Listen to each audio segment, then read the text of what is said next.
The story kicks off in the corporate jungle where Linda's grinding away at her desk, headphones on, totally in the zone. Then Donovan, her coworker, swings by. This guy had asked her for a favor earlier to handle one of his tasks.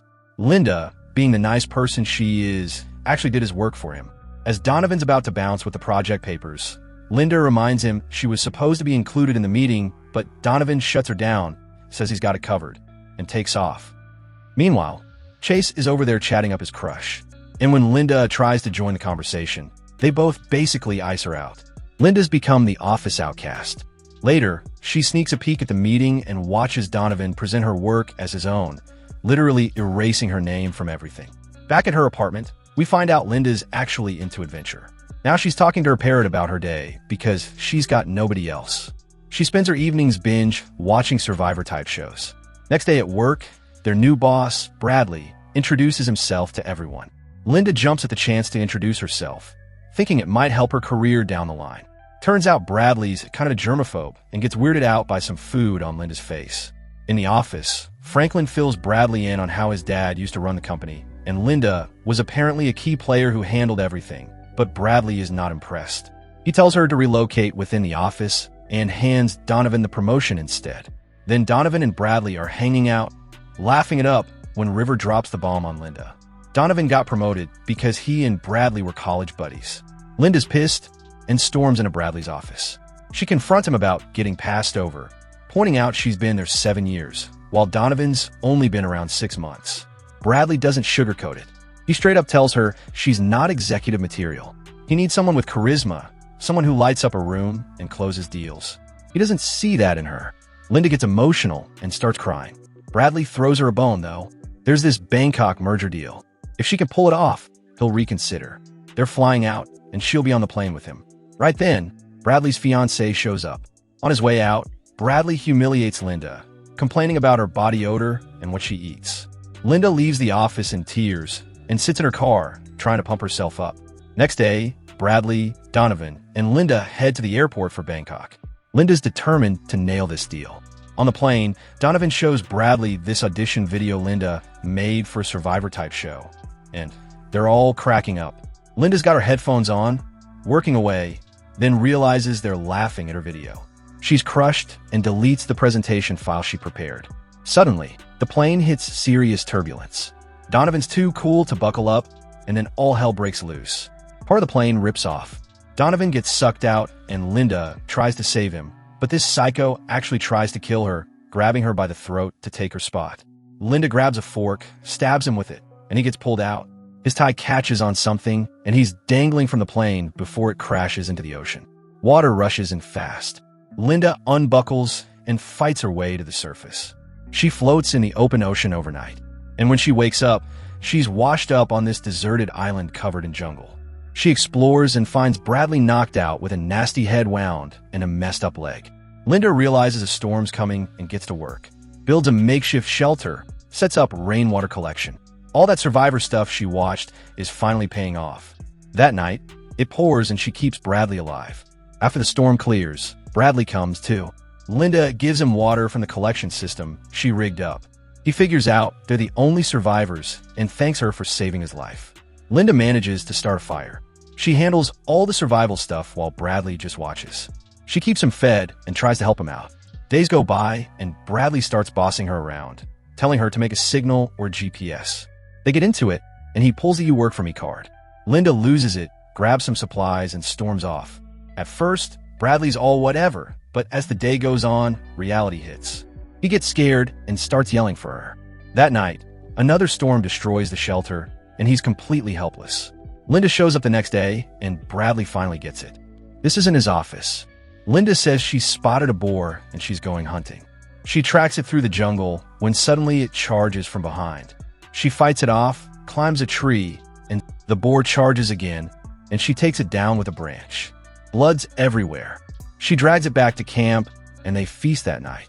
She's laughing because Mr. 5-Star Restaurants is now eating raw boar. Next day, Linda's out foraging and finds a waterfall. She's bathing when she spots a rescue boat. She's about to yell out, but stops herself, just watches it pass, and heads back to Bradley without saying a word. Bradley's freaking out. They've been stranded 2 weeks now. Linda tells him to stay positive, but he suggests building a raft to escape. He's getting frustrated with her again, and they argue again. He wants to do everything himself to prove he doesn't need her. He tries building a shelter, but totally fails. Meanwhile, Linda's crushing it. Shelter, bug spray, food, water, the whole 9 yards.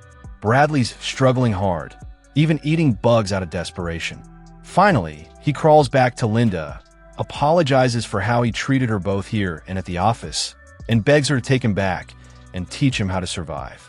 Linda reminds him what a jerk he's been, but agrees to help on one condition. She asks him what can he do for her. He starts stripping and she stops him, saying she's not like that. Instead, she takes him on a hike up this huge mountain, teaching him survival basics along the way. On the top, it's just ocean in every direction. On the way down, Linda slips and almost falls off a cliff. Bradley saves her, and their bond totally shifts after that. That night, Linda breaks out some homemade booze. They open up to each other. Linda talks about her husband who's dead now, but treated her like garbage. Bradley shares about his abusive dad who never showed him love. Linda finally understands why he's been such a dick. Next morning, Linda wakes up alone.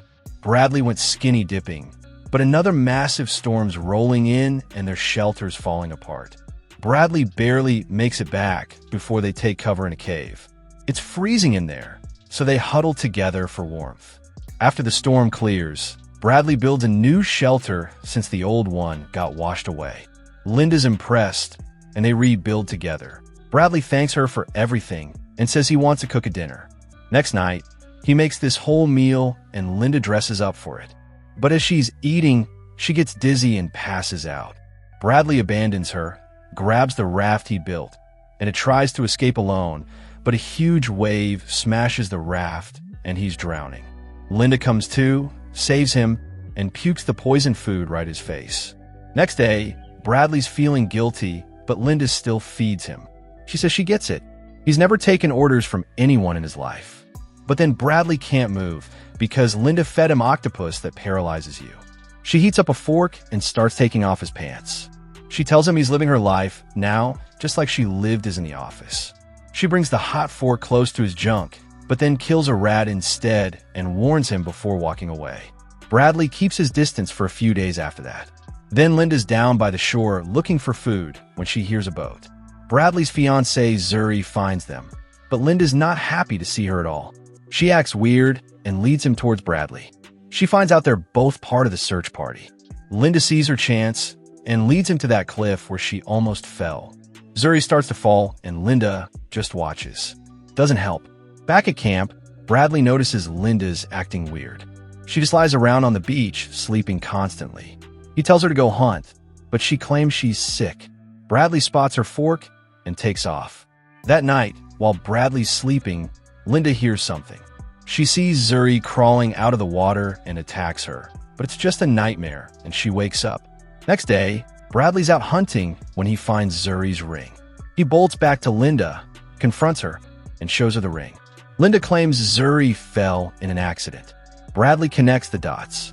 Her husband also died in an accident and pulls out her knife. Linda runs into the jungle and hides. She tries to strangle him with shoelaces, but he rips out her hair. She cuts him with something. He goes for his eyes, but Linda won't quit. She actually swallows Zuri's ring. Bradley's about to kill her when Linda grabs a fork and stabs him. He runs to this place Linda had warned him about. Turns out there's a mansion on the island. He's inside, drinking when he hears Linda's voice. She's watching him on CCTV. Bradley starts smashing all the cameras because she's tracking him from the control room. She confesses everything. Says she could have been rescued way earlier, but didn't want to leave. She'd found the mansion after the caretaker left and was living it up in this huge house, just hanging out with him. Bradley's sneaking towards the control room while she's also confessing to killing Zuri. When he gets there, she's pointing a gun at him. Bradley starts apologizing for everything. Says he finally gets it. The outside world isn't for him. He suggests they could just stay here forever together. Linda seems to calm down a bit, and Bradley drops an I love you. But Linda notices a bull statue is missing a horn, and Bradley attacks her. Tries to shoot, but the gun's empty. Linda kills him with a golf club. Fast forward, Linda's rich and successful now. Her survival story went viral, and she's writing a self-help book.